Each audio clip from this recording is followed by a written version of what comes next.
hay dos personas que respetamos mucho, que son, voy a mencionar uno y uno. Primero, Carolina Dueck, doctora en Ciencias Sociales, magíster en Comunicación y Cultura, licenciada en Ciencia de la Comunicación, etcétera, etcétera, etcétera, que también es columnista en Metro y Medio, o sea que lo conoce a Guido y está acá con nosotros. Gracias por venir, Carolina. Gracias a ustedes, fiel oyente de Gente Sexy. Vamos todavía. Y también el querido Pablo Alabarces, que ya en este mes te vamos a tener que poner en blanco, Pablo, porque ya... De colaborador permanente, ¿no? Tuviste dos no, colaboraciones. Pero el estatuto era complicado, eran 24 colaboraciones. Sí. Yo no te pongo en blanco y si querés hacerme un juicio te lo pago cuando se me cante a mí. Así que no importa tres pitos. Está bien. Me parece bárbaro. Me parece muy bien. Y la idea era venir a charlar de todo un poco en realidad, porque, bueno, no sé, nos va a quedar corto. Hay 1000 tópicos, 1000 cosas para charlar, estábamos hablando recién de lo que pasó. Hoy la noticia del día es lo de Piti Álvarez. Lo de Piti Álvarez, sí. Tremendo. ¿Qué les pasa por la cabeza cuando ven un caso así que uno puede llegar a decir se podía ver venir que iba a terminar mal? No sabíamos cómo, pero de alguna manera algo iba a pasar. Sí, cada vez que, cuando yo en clase trabajo con temas de rock o cosas por el estilo, siempre digo, es una especie de epíteto. Piti Álvarez, el último de los reventados, digo siempre, sí. ¿No es cierto? Tengo un video maravilloso de un espectáculo de La Mona Jiménez en la cual sube Piti a cantar. Sí. Cantan juntos por portación de rostro. Y lo ves a Piti en escena, que está absolutamente desafinado, no encuentra el micrófono, se le descompone el micrófono, no sabe la letra, etcétera, etcétera. Y decís, pobre, no sé cuánto tiempo tiene ese video, ¿no? Pero siempre está anunciando siempre estaba anunciando el desastre, ¿no? El desastre que está por venir. Sí. En ese sentido era previsible. El recital que hubo, creo que era Tucumán, que había vendido las entradas y toda la confusión. Digo, en un punto, yo lo que siempre me pregunto es, ¿no hay nadie que se tome un taxi a la casa y le diga, boludo, relajá, dame el teléfono, vamos para un lado? Quizás sea hora de hablar con Palito Ortega, ¿no? Y que lo salve. Que lo rescate, claro. Exactamente. Sí. Y después Rosario Ortega termine siendo corista de Piti Álvarez. Y bueno, esa dígame si no sería bueno. Cualquier cosa, fuera de chiste, es mejor que esto. Ahora, ¿por qué nos fascina tanto la degradación de un ídolo? Y ver ese camino, porque lo de Piti hoy es trágico. Sí. ¿Cuántas veces nos causó gracia el desvarío de Piti Álvarez en la televisión? Bueno, pero el morbo, para mí la explicación clave de todos estos casos tiene que ver con el morbo de ver algo que podría llamarse como crónica de un quilombo anunciado, porque siempre que está Piti hay como ruido, pero por otro lado la fascinación del reviente, la fascinación de qué más va a hacer ahora, las anécdotas de que está encerrado en el baño durante 8 horas, digo, ese tipo de cosas para mí activan el morbo que es gran parte de lo que consumimos en los medios. El morbo de los chicos en Tailandia, digo, ¿por qué nos interesa tanto? En los medios o en WhatsApp también, Ojo, también, bueno, se multiplica, también, los medios, incluyo a todas las redes y todo. Y el ídolo imperfecto también, ¿no? Lo que pasaba con Maradona un poco. Esa idea de, bueno, sí, un ídolo, que pero... sigue pasando con Maradona. Chocó, digamos. Claro. Sí. Tampoco es que de pronto yo no sabía que Maradona se había vuelto un ejecutivo neoyorquino, digamos, ¿no? Cada uno como es. Perdón, si no recuerdo mal, la última gran aparición en público lo sacaron entre 6 de un estadio. Mientras alguien comía una empanada de choclo. Lo del ídolo, lo que pasa es que el ídolo siempre es imperfecto, porque si no, no sería ídolo, digamos, ¿no? El ídolo perfecto no existe, no, le falta una dosis de imperfección para generar empatía. Si es perfecto, ¿para qué va a ser ídolo? ¿Por eso no lo quieren tanto a Messi? Porque vuelve a la casa con la germu, los pibes. Claramente Messi no es ídolo, digamos, no es ídolo. Es un sujeto de una enorme admiración, se lo admira profundamente en casi todo el mundo, menos en Buenos Aires, digo, porque esto lo hemos hablado.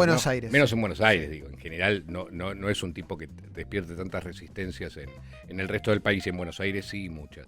Pero no es ídolo, digamos, ¿no? Es, insisto, un sujeto de gran admiración, pero no hay idolatría sobre Messi. Por montones de razones, entre otras porque, sí, es demasiado perfecto. Para colmo no habla, es mudo. Todos sabemos, ¿no? Sí. Entonces no podés trabajar idolatría sobre ese tipo. ¿Qué nos pasa? ¿Qué le pasa al argentino con la identificación con los personajes populares? Yo tengo la sensación de que elegimos con qué parte de la argentinidad nos identificamos. La picardía, adentro. Sampaoli, diciendo, no me voy porque me tenés que pagar una indemnización, es re argento también para mí.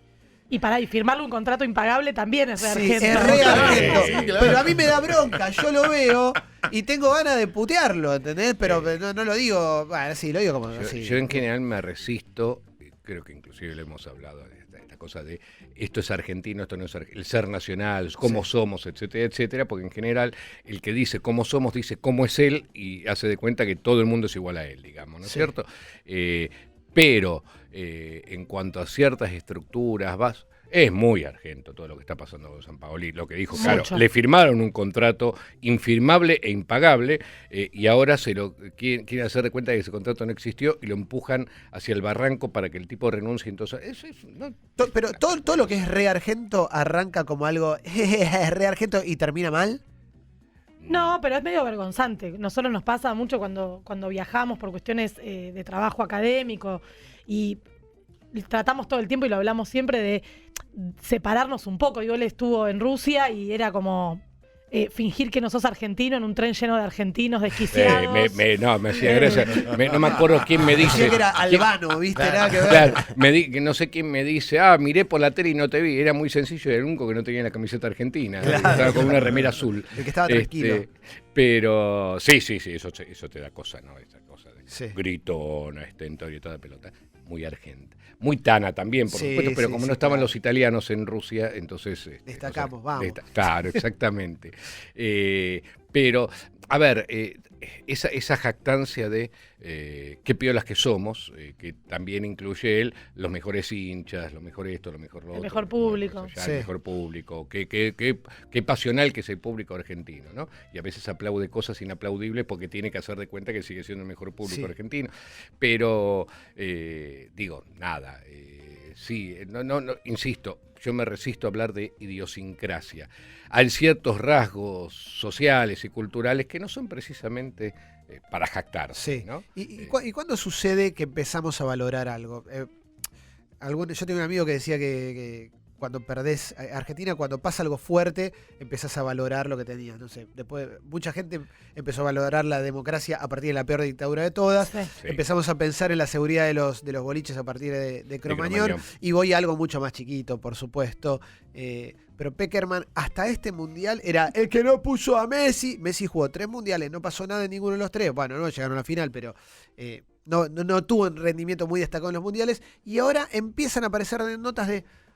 Me parece que era bueno lo que hizo Pekerman en la selección. Yo creo leer, si no recuerdo mal, la última vez que hablamos al aire, mi reivindicación del ciclo de Pekerman a vos te gustó mucho. Yo lo amo a Pekerman. Creo detectar Estoy al cierto borde de tatuarme a pekermanismo. Pekerman. Claro, nosotros Somos somos, todos en casa igual, somos más de Bielsa, pero Sí. respetamos a Pekerman. Pero sin embargo, somos más de Bielsa. Yo soy un bielcista ortodoxo de la primera hora. Pero también me he encargado de decir en estos días que Bielsa, ustedes saben cómo fue la historia de Bielsa. ¿En qué Cuando sentido? se va a Pasarela, Grondona, que ya lo tenía Pekerman en el juveniles, juveniles, sí. que ya había sido exitoso, le dice, te haces cargo de la mayor, y Pekerman le dijo, no, voy a ser manager. Pero el técnico tiene que ser Bielsa. Es decir, Bielsa es un hallazgo de Pekerman, Claro. entre comillas, ¿no? Pero, claro, dentro de el conjunto de un proceso completo, digamos, Sí. que iba desde la mayor hasta la sub 3, digamos, Sí. ¿no? Y que además, todos lo sabemos, dio sus frutos y todo eso. Pero yo creo que sí, pero es cierto, la reivindicación de ese ciclo Pekerman era cosa de especialistas o de Sí. pekermanistas, digamos, Sí, ¿no? sí, sí. Y ahora de pronto apareció en los diarios que inclusive hay más de un capitoste de la AFA que está pensando nuevamente, olvidándose de que el pobre Pekerman ya, digo, tiene 15 años más que en ese Sí, momento. tiene 68 años, ¿no? Pero le faltaba esa cosa argenta. Claro. Eso le estamos Sí, hablando. sí, sí. ¡Ey! No la Perdón, tenía. yo quiero hacer acá una observación que me surgió Sí. en un par de charlas en los últimos días. Una después de la... No, después de la eliminación. ¿De qué Y es... hablas? Sí, sí. No, recuerden que el ciclo Pekerman tenía como capitán a Juan Pizorín. Sí. ¿Sí? Claramente eso fue la penetración sionista en la Argentina. Nunca nadie recuerda que el ciclo más exitoso, más importante, lo condujeron 2 judíos. Es verdad. Digo, ¿cómo puede ser un fútbol que en general, un fútbol en Pasa el que cual... Sorín no es un apellido que suena Claro, no está tan judío. identificado. Claro. Si Entonces fuera lo pasa de largo. Goldberg, Pekerman sí, claro. Si era Fíjate. Brailovsky, Claro, Bueno, claro, pero fíjense que Rabina. esto es un fútbol en el cual a todo judío que parece le dicen ruso, ¿no? Porque Sí. es el único, ¿no es Sí, es cierto? verdad. Y es un fútbol en el cual Grondona alguna vez dijo, no hay árbitros judíos porque son malos, porque no soportan la presión, que es una cosa, no sé, ¿se No le acuerdan gusta de eso? laburar, Porque no le gusta laburar. gustan los trabajos difíciles. En Exactamente. el programa El Sello, que Sí, con exactamente. Ramiro El Sánchez Sello. Ordóñez, Después de que eso se después de eso terminó. no pudo laburar nunca más en su Claro, vida. en pero Argentina. ¿se acuerdan de O eso? más o menos, no sé. Un fútbol profundamente antisemita, Sí. y sin embargo nadie se encargó de destacar esto, ¿no? De que hubo un ciclo importante, exitoso, valioso, etcétera, conducido por 2 judíos. Hashtag Digo, judíos a la selección. Toda la vida, claro que sí. Igual Hay que el empezar, fútbol hay más que que- antisemita es xenófobo en general. En la Sí, cancha, esto ya lo por hemos supuesto. hablado. Con todas las Pero- razas. Yo en la Claro, cancha contra soy una todo. mezcla. Yo en la cancha Sí, soy está todo. bien.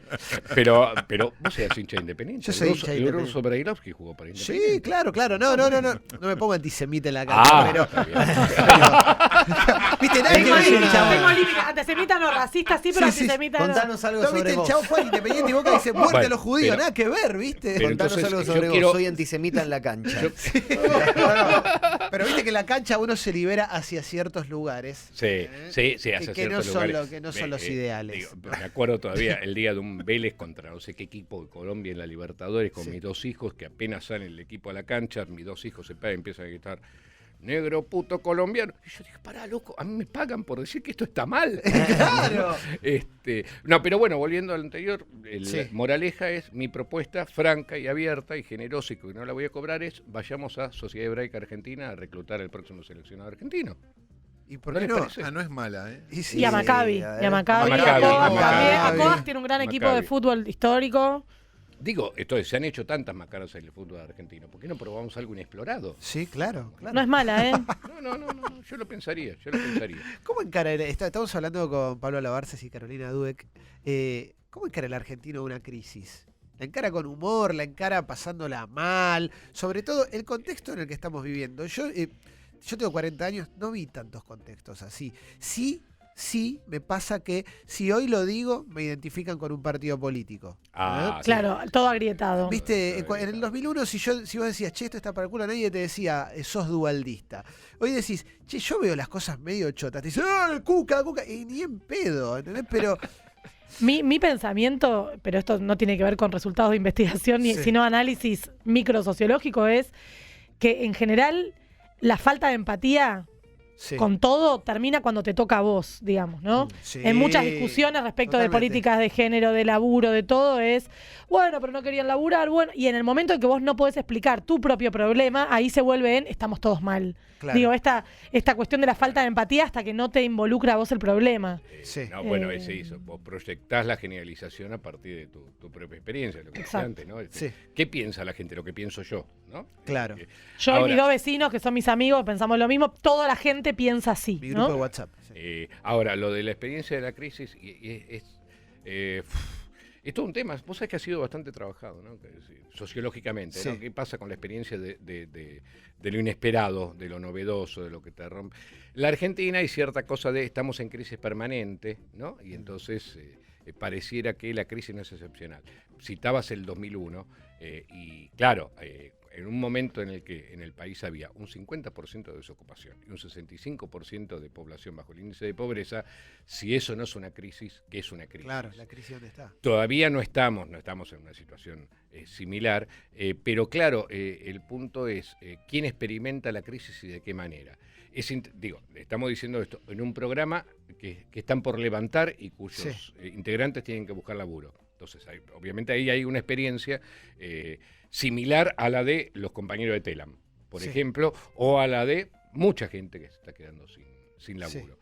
Y entonces tu experiencia cotidiana es mucho más radical, digamos, ¿no es cierto? Entonces pasa por el sustento, pasa por... tenés hijos, ¿cómo hago para darle de comer a mis hijos? Etcétera, etcétera. Es una experiencia muy dura, muy Sí. fuerte. Para otros puede ser más una, me aumentó el dólar, qué macana, no puedo ir a Miami. Sí, ¿no? claro. La envergadura de esa experiencia evidentemente es distinta. Hay, lo que decía antes, cierta cosa de la crisis permanente, digamos, ¿no? Bueno, piensen que este es un país que en medio de la crisis del 2001 sacó la ley de emergencia económica y nunca la derogó. ¿no?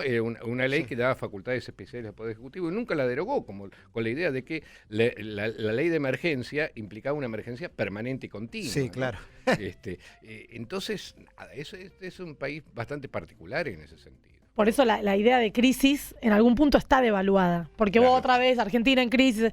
Pero digo, hoy hablábamos a la mañana de un posible nuevo aumento en el colectivo, ¿no? Entonces decía, esta idea de, hay un momento en el que muchas personas van a no poder tomarse colectivo. Entonces no estamos discutiendo si vas a comprar primera marca en el supermercado o cuarta, sino la posibilidad de tomar transporte para ir al laburo, Sí, ¿no? tienes que ir caminando quizás 40 Exacto. cuadras. Sí. Entonces digo, hay fragmentos o partes de clases sociales que llegan muy justas, que sienten mucho más la repercusión de algunas políticas específicas de este momento. Entonces, creo que la falta de empatía tiene que ver con la imposibilidad de ver eso, porque uno, cuando tiene la posibilidad de ajustar algunas cosas, no sé, me paso de prepaga a obra social, pero sigo teniendo cobertura, tal vez no la misma calidad, pero Sí. paso a mis hijos de colegio, pero me Sí, garantizo yendo que al sea un colegio. colegio público, que esté bien, o sea, digo...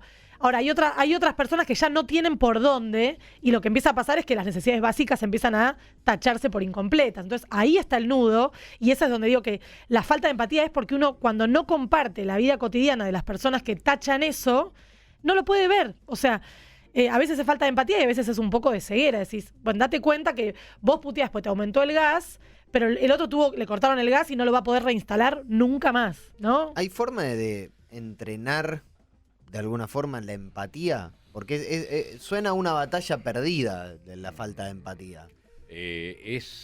Ayer estuve pensando algo al respecto, digo, ¿no? Que tiene que ver con el debate político que se viene. Joda Sí. va, joda viene. En un año se vota a elecciones presidente de generales. nuevo. No sabemos quiénes son los candidatos. Claro, exactamente. Porque Sí, nadie, a un ni año. ellos saben quiénes son los No, candidatos. y porque les conviene mejor no hablar todavía. Claro, Sí. sí, tal cual.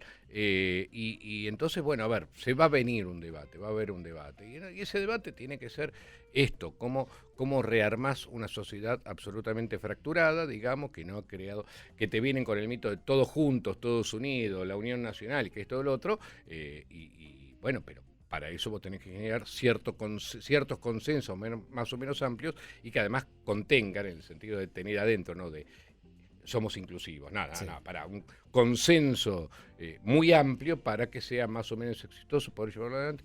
Y hoy nadie puede generar ese tipo de consensos, ¿no? Pero eso no se puede generar por cómo está el país o porque en el argentino hay algo de me defino por el otro constantemente. Mira, hay varias cosas, por cómo está el país, por cómo funcionan los medios de comunicación que no estimulan precisamente un debate plural y democrático. Por otro lado, porque hay también algo de tiempos contemporáneos, digamos. Sí. Eso es pasar el mundo. ¿no? Sí. Esta cosa de un crecimiento muy fuerte del individualismo, ¿no es cierto? Bueno, que la figura más utilizada hoy cuando se habla de economía es el emprendedorista o el emprendedor. Odio digamos. eso. Podemos A mí me dedicarle cae tan- un rato largo porque el emprendedor generalmente el que te muestra en La Nación, por ejemplo, es un señor que ya tiene plata de antes, Sí. ¿no? Sí, Es el un que hizo, empresario. sí, tal cual. De hecho, Sí, estoy sí. dirigiendo en este momento una tesis de maestría sobre el emprendedorismo en las políticas del gobierno de la Ciudad de Buenos Aires y cómo el discurso de autoayuda, digamos, construye la idea de vos con 2 clavitos vas a poder hacer lo mismo que hizo el dueño de Mercado Libre y esto, la invisibilización de todos los capitales, toda la ayuda, que no lo hace culpable, no lo hace menos exitoso ni nada, pero la universalización de historias muy particulares. El disfraz de los capitales, porque te dice con 6.000 pesos en una esquina Sí. de Belgrano abrió un local y Sí. es mentira. Es mentira. Yo hace 1 año y medio que estoy con un amigo tratando de poner un puestito de pizza para que te lleves y la inversión se cifra. fue al doble, Sí, te por piden supuesto. como si Claro. quisieras abrir un rodicio en Costanera. O sea, Claro, todo pero- bien, loco. pero- No es fácil emprender. No es muy fácil. Pero ahí estás, ahí te encontrás con el mundo material en toda su plenitud y todas sus exigencias y sus condicionamientos. Acá estamos hablando de un mundo de ilusión según el cual el individuo por sí mismo va a poder Él armarse puede. el emprendimiento. Si vos no podés, es tu culpa. Claro, es tu culpa. Vos tenés las redes Entonces, sociales, ponés tus cositas en Instagram, Tenés 10 podés lucas vender. en tu casa, tenés que abrir una Claro, empresa. Es pero así. ahí volvemos a tu pregunta inicial. Entonces ahí tenemos un dato local y además un dato muy amplio. Hay una cuestión de época que restringe, vuelvo a lo que arrancábamos, la posibilidad de generar ciertos consensos amplios. Esos consensos amplios no son los de, bueno, los trabajadores vamos a renunciar a los aumentos de sueldo, por ejemplo, pues ese es el primer consenso que te piden, digamos. Sí. ¿No? Colaboremos con el déficit, ¿no? Y no aumentemos los salarios y los trabajadores sí van a poner el hombro. Y uno diría, che, ¿y qué tal si los exportadores de soja también ponen el hombro? Que lo tienen más grande que los míos, los hombros, ¿no es cierto? Bueno, pero esos consensos, por ejemplo, ese consenso de que las retenciones en última instancia tienen un sentido democrático, ¿no? Porque de esa manera... Lo que pasa, a ver, este es un país en el cual ciertas figuras públicas dijeron, este es un país que no se puede dar el lujo de haber jubilado no sé cuántas personas sin aportes. Sin aportes. Ah, perdón, yo pensé que este era un país que cualquier país no se puede dar el lujo de tener un montón de personas sin ingresos. Claro. ¿Se entiende? Entonces, vos construís el consenso frente a lo segundo, entonces tratás de generar un país un poco más solidario, digamos, con una distribución más equitativa de la renta, de la riqueza y toda la pelota. El otro, en cambio, genera una distribución más equitativa de la pobreza. Jódanse todos, digamos. No se jubila más una ama de casa sin aportes. Ahora, eso es un laburo. Esa creación de consenso se llama política, se llama hacer política y exige mucho tiempo, mucha conversación, mucho convencimiento. Y nadie está dispuesto a dar el tiempo, ni a la conversación, ni a nada. Todo es un debate más largo, sí. Volviendo un minuto el año que viene de elecciones, están todos mirando para todos lados como si no estuviera pasando nada. ¿La política argentina es el único lugar donde la gente pone la plata por adelantado y después le traen una tele, un kilo de tomate, no importa? Podés comer un negocio y decirle, quiero un televisor, bueno, deme la plata. ¿Y el televisor? No sé. A ver, este es un capitalismo muy peculiar, digamos, ¿no es cierto? Que tiene todas las desventajas del capitalismo y ninguna de sus ventajas. Sí. En capitalismos muy desarrollados y muy sólidos, el europeo o el norteamericano, los derechos del consumidor son una potencia absoluta, digamos, ¿no es cierto? Pero mire que a mí no me consigue, señor, ya se lo devuelvo, quédese tranquilo, que esto es lo otro. Pero, insisto, nosotros tenemos todas las desventajas del capitalismo y ninguna de sus ventajas. Ahora, si lo decís en términos electorales... Electorales, sí. ¿Por qué no se sabe quién es el ministro de Economía hasta que gana? Es ridículo.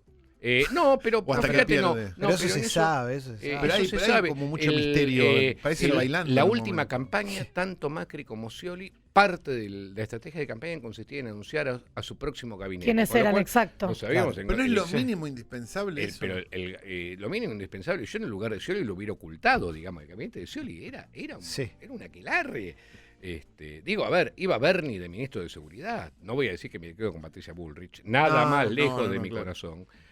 Pero el otro día agarraron a un chico con 3 porros. Eso Ojo, y lo detuvieron. Un golpe contra el narcotráfico. Menos mal, se hizo Y justicia. pusieron vamos a Argentina con las camisetas truchas. Cuando estaba jugando Argentina. Y de todos modos, creo que hay en algún punto, y esto es triste lo que voy a decir, pero como una sobrevaloración de cómo vota quien vota. O sea, aún si estuviera toda esa información disponible, no sé qué porciones, más allá de una comunidad micromundo, que yo llamo micromundo twitteril, la burbuja esta en la que estamos muchos de nosotros, le interesaría tanto. Digo, que los procesos de formación de votos son muy desparejos, muchas veces son directamente relacionados con promesas específicas. Es bastante digo que es muy complejo también, porque realmente es el pobre vota engañado, el pobre no, y no el rico, solamente, y el rico vota como se le cante el ojete porque no le va a afectar en nada. Vos, está muy bien lo que decís. Vos sabés que no, es que es una de las cosas. A ver, este es un país en el cual la mitad de la población cree que la otra mitad de la población está siendo manipulada. Sí, pero ambas mitades piensan lo mismo sí, de la otra mitad. Lo que pasa es que cambian quién te manipula, digamos, ¿cierto? Y esto, por supuesto, es muy despectivo respecto del otro. Lo hemos hablado respecto del Mundial, ¿no? Esto la cortina de humo. Ahora, nunca encontré nadie que dijera, ¿sabes qué? Si tengo los ojos velados por la cortina de humo del Mundial y todo lo que pase me chupa un huevo. Nunca encontrás a nadie, siempre es otro el que pasa. Siempre es otro el que vota mal, siempre es otro el que no sabe, etcétera, etcétera. Ahora, yo... Como soy más grande, yo pensaba la política como programa. Quiero ver el programa, no plataforma electoral. El programa, ¿no? Digo, a ver, este es el contrato, en esta dirección vamos, etcétera, etcétera. Este es nuestro norte. Claro, ¿viste? Queremos este tipo de sociedad. Háganlo explícito. Seamos sinceros, los candidatos que tuvimos en el 2015 eran incapaces de hacer explícito ningún tipo de programa, porque no lo tenían y porque no podían hablar. No, era increíble. Perdón. Y eran bastante similares en su origen. Muy similares. Y cuando yo forme gobierno y sea presidenta de la nación, lo que quiero hacer es una especie de comisión de seguimiento de promesas de campaña. O sea, tiene que haber algo algo que diga, pero perdón, usted dijo que tal cosa. Esa es la nota que hacen todos los noticieros o que quieren, Sí. se proponen y nunca Nunca pasa ocurre. nada. Donde prometieron obras. Mire que cuando usted sea presidente le vamos a controlar el No pasa cumplimiento de la Pero que le campaña. No reste pasa nada. scoring. Claro, que la resta es con. Alessi, ¿vos querías? No, me quedo dando vueltas lo que dijeron antes. Y yo no entiendo por qué. La pregunta es más como sociólogos, ambos. Ninguno es sociólogo igual. No, bueno, pero pero sí, Somos está dos bien. sociólogos de mentira. Parecen. Sí, sí. Parecemos, claro. ¿Por qué Bloomberg. creen que, cuando decían esto de que los trabajadores tienen que el consenso era ese, ¿por qué creen que después, por ejemplo, hay un discurso de tienen que abrigarse en su casa?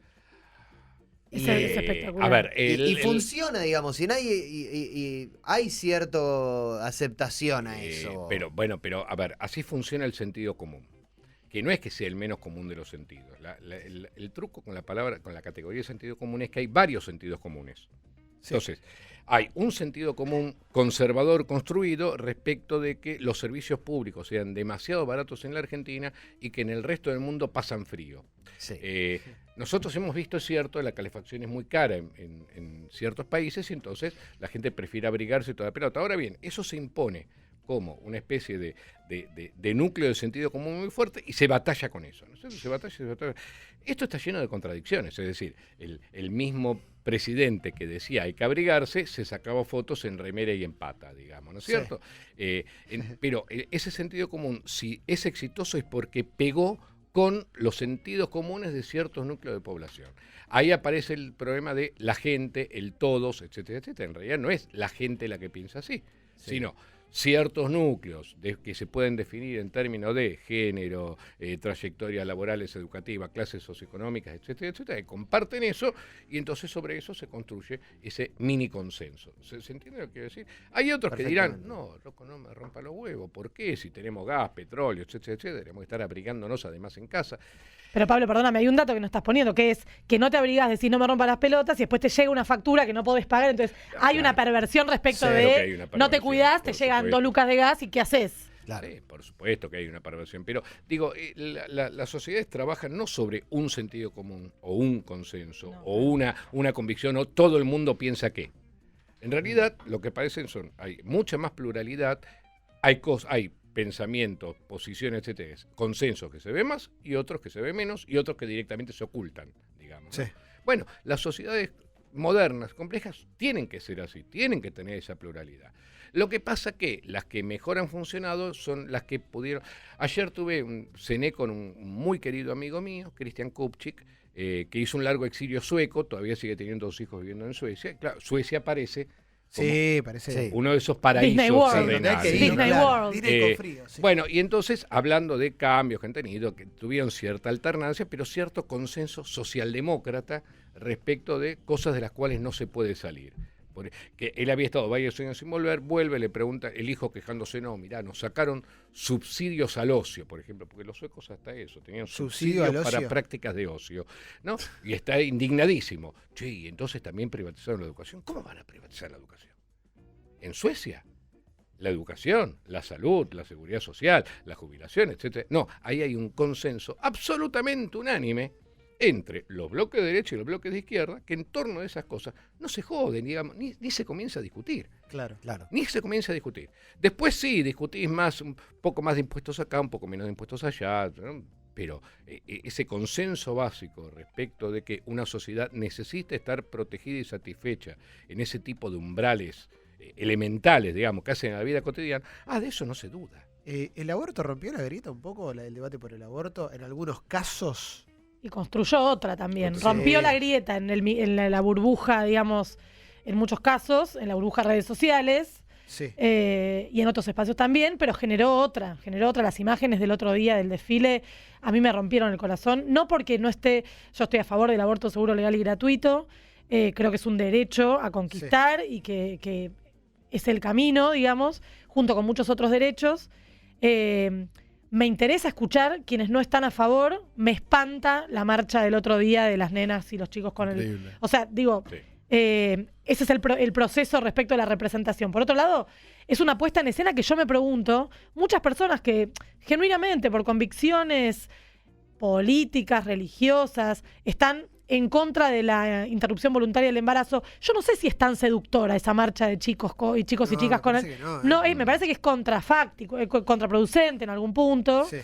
Pero bueno, es contrafáctico el resultado, pero no lo podemos medir. En el sentido de lo que vos decías, sí creo que hay un corte, digamos, que tiene que ver con posiciones más conservadoras, posiciones más liberales, Sí. posiciones que están en distintos lugares del espectro político. Quiero decir, hay liberales más conservadores, hay liberales más liberales, hay hasta izquierdistas más conservadores. Lo que pasa que es también no solamente la oposición conservador-liberal, sino también la oposición en torno de las creencias, ¿no? Sí, Digo, claro. acá se hizo jugar muchísimo la cuestión de la creencia religiosa y eso Eso me nuevamente- destruye. ¿eh? ¿Cómo? La cuestión de la creencia religiosa aplicada a la política me destruye. Ah, es un espanto. me siento Sí. posta del Sí, sí, 1400, no sé cómo habrá sido. Sí, no, Perdimos sí, el temor claro, a Dios por claro. sobre todas las cosas. Ese es el Sí, diputado claro, Olmedo el que habla. claro. Sí, bueno, las intervenciones que empezaban en el Congreso, en Cámara de Diputados, decían, yo como cristiano te mando un beso enorme, pero vos No, acá no estás me como importa. representante, estamos en otra cosa, digamos. Pero bueno, no nos tiene que extrañar, digamos, ¿no? Vivimos Sí. en un continente en el cual el peso de la Iglesia Católica fue estructurante, o sea, Sí. se conquistó el continente con la excusa de de la evangelización. Sería falaz, pero digo, está Sí. estructurando la historia latinoamericana, entonces eso no puede sorprenderte. Los que somos más grandes recordamos todavía el debate del divorcio. Sí. Sí, Que fue bastante parecido a hace este. 30 años. Bastante parecido en los fundamentos, sí. Salpicar con agua bendita el edificio del Congreso, ese tipo de Ah, cosas. el matrimonio igualitario. Matrimonio igualitario más cercano, exactamente. Entonces, y además sabiendo que el aborto fue... Mira, yo era chico, era muy chico, pero me acuerdo la portada de los diarios cuando se aprobó el aborto en Italia. En Italia, es decir, el patio trasero del papado, digamos, Sí, ¿no es sí. cierto? Entonces siempre esto fue un tema que en todos los países en los cuales se debatió siempre generó muchos problemas y especialmente a partir de cierta explicación básicamente de creencia religiosa, de cómo debe... la creencia religiosa te dice esto es derecho natural. Sí. Todos sabemos que el derecho natural no existe, que el derecho es una construcción social, humana, con actores, con intereses, Sí. toda la pelota. Pero cuando te aparecen con el derecho natural, como vos decís, no, esto es un espanto, loco. Sí, sí. El derecho natural dice que Dios le sacó una costilla a Adán para inventar a Eva. Y bueno, Es eso raro. Suena raro. suena raro. Suena raro. Suena difícil de comprobar. Básicamente, pero además suena un tanto inferiorizante, por decirlo. Un poquitito. ¿Les puedo contar una anécdota? Sí, En una claro. charla que estuve el otro día, nada, de una institución muy conservadora, y invitaron a una delegación pequeña, 4 milicos del regimiento de patricios, porque había 10 de julio, en conmemoración del 9 de julio, entonces se ponen a explicar por qué el uniforme, quién había fundado patricios, la guerra de independencia, qué sé yo. Y de golpe me reí mucho porque el ejército se había visto obligado a hacer interpretaciones de género. Entonces explicaron que todo eso era cosa de hombres, pero que las mujeres también cumplían un rol fundamental en la lucha por la independencia, que consistían en coser los uniformes, bordar Clave, las clave. insignias. Atención que no Pará, termina. pará, Atención, pará. atención. Pará. Y también las niñas de la sociedad prometían su belleza y sus atractivos a los soldados para que fueran más valientes en la guerra. Cada vez peor. buena ¿no? onda. Cada vez Cope. peor, ¿no? Cada vez peor, Sí. sí, cada vez peor. Cope. Te juro, esto lo dice, voy a hacer una exageración, pero esto lo dice el Estado argentino por boca de una de sus instituciones. ¿me entendés? Bueno, pero por un lado hay un reconocimiento de que es un tema de agenda y por otro lado, no sé qué hacer con esto, pero algo tengo que decir. Uy, no hubiera dicho nada, amiguito, no hubiera Sí. dicho nada, Eso te pasa agradezco mucho, ¿eh? mil. Eso pasa mucho con el hombre en general. Sabemos que es un tema de agenda. Una gran parte de nuestro género no sabe cómo actuar. Ah, no se puede ¿Eh? decir nada, ahora no se puede decir. No, amigo, Sí, o pero... al revés, o... mirá lo que está haciendo él, mirá, señor, mirá lo que hace él, ¿no? Como nos corremos entre nosotros, como Sí. que Sí, muy sí, torpe sí, todavía, sí, ¿no? sí. Pero Sí, bueno, el ejército sí. que le vas a Los pedir? hombres, como sabemos, somos bastante elementales, bastante básicos. Nos cuesta mucho renunciar a tantos siglos de dominio, Sí. digamos, ¿no? Aunque seamos muy conscientes y muy progresistas, internamente algo nos dice, estábamos mejor, qué lindo que era cuando éramos los dueños del universo, los masters of the universe. Nadie qué te sé yo. rompía la pelota. Claro, Te esperaba con un café en exactamente. casa cuando La llegaba. comida lista, la mesa Ah. puesta. Claro, ahora está mal hasta inclusive hacer chistes sobre que en el Mundial no me jodan, ¿viste? Pero es cierto, está bien, está muy bien, digo, Cambió. hay que cuestionarlo eso todo el tiempo. Che, estuvo buenísimo charlar con ustedes. Carolina Dueck, Pablo Alabarces, un lujazo haberlos tenido acá. La próxima a vos te pagamos ya y vos 2 A veces donde, más, vayan, Carolina. a donde vayan yo los Sí, sigo. sí, Yo los sí, sigo sí. siempre. Sí. Vamos Muchas Siempre. gracias. Vamos a estar en un programa a las 3 de la mañana. en Yo una estoy, radio yo de la estoy, yo tarde. estoy. Vamos con la torta. Yo estoy, Dale, yo estoy. llevamos la Bueno, torta. muchas gracias. Gracias por No, venir. Gracias a ustedes.